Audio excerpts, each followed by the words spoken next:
जिस प्रकार से निर्मल जल, यही गंगा मैया जब उत्तराखंड की पहाड़ियों से, हिमालय की कंदराओं से जब ये निकलती है, तब इस जल का रंग कैसा है? बिल्कुल निर्मल, नीचे के पत्थर तक नजर आ जाए।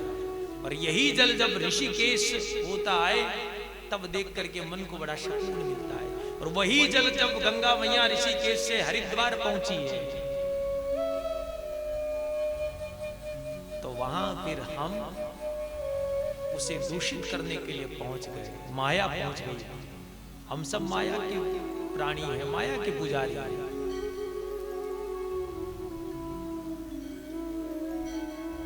अब अगर ये मन में आए कि भैया ये गंगा इतनी गंदी क्यों है, गंगा में इतनी गंदगी क्यों है, तो हमारे मेल धोते धोते गंगा भी काली हो गई।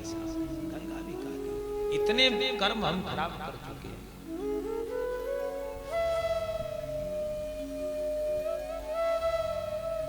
जिसने इस गंगा मैया में गंगा का दर्शन नहीं किया, उसको आप बद्रीनाथ की मंदाकिनी में जाकर के डुबकी लगा देंगे, तब भी उसका उद्धार होने वाला नहीं है। क्यों? क्योंकि दृष्टि के दोष हैं, दृष्टि के दोष। भूमि परत बा डागर पर, जैसे निर्मल की धारा धरती को स्पर्श करते ही पहले मलिन हो जाती है। जब तक पानी की बूंद शुद्ध है, जब तक वो धरती पर ना गिरी।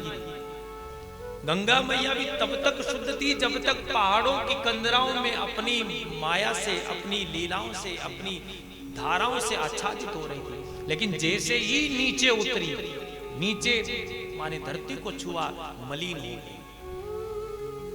क्यों? क्योंकि माया के पुजारी मिल गए।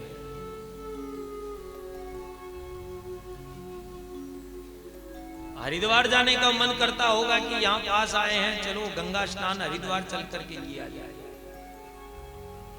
पर आपसे बड़ा अभागा कौन होगा जिसने इस त्रिवेणी रूपी गंगा के महत्व को नहीं समझा, तो हरिद्वार की गंगा को क्या समझा।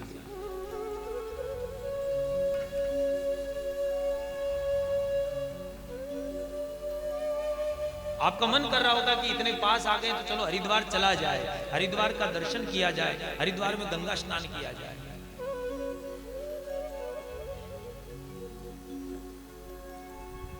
यह गंगा नहीं है क्या? हरिद्वार में तो सिर्फ धारा है, यहां तो 3 वेणियां हैं। 3 वेणियां हैं, भक्ति गंगा, ज्ञान गंगा, भागीरथी गंगा।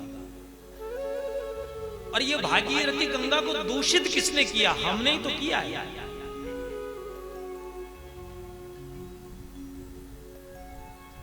जबकि तीर्थ भूमि में, तीर्थ की सरिताओं में, तीर्थ की नदियों में साबुन तक उपयोग में लेना वर्जित है।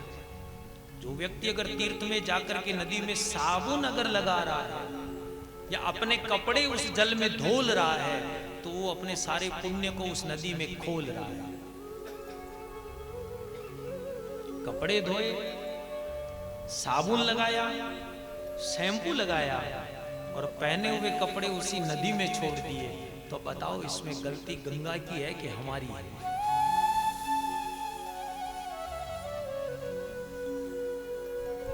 और रही स्वच्छता की बात, तो मन को स्वच्छ करिए भाई साहब, नदी तो अपने आप स्वच्छ हो जाएगी। क्योंकि जब तक मन का मेल रहेगा, तब तक सरिताएं इसी प्रकार से मेली होती रहेंगी। भूमि परत बा डाबर पर। इसलिए अगर आपका कल्याण होना होगा तो शुकताल के गंगा में हो जाएगा। हरिद्वार की गंगा में जाने से कोई पाप कटने वाला नहीं है।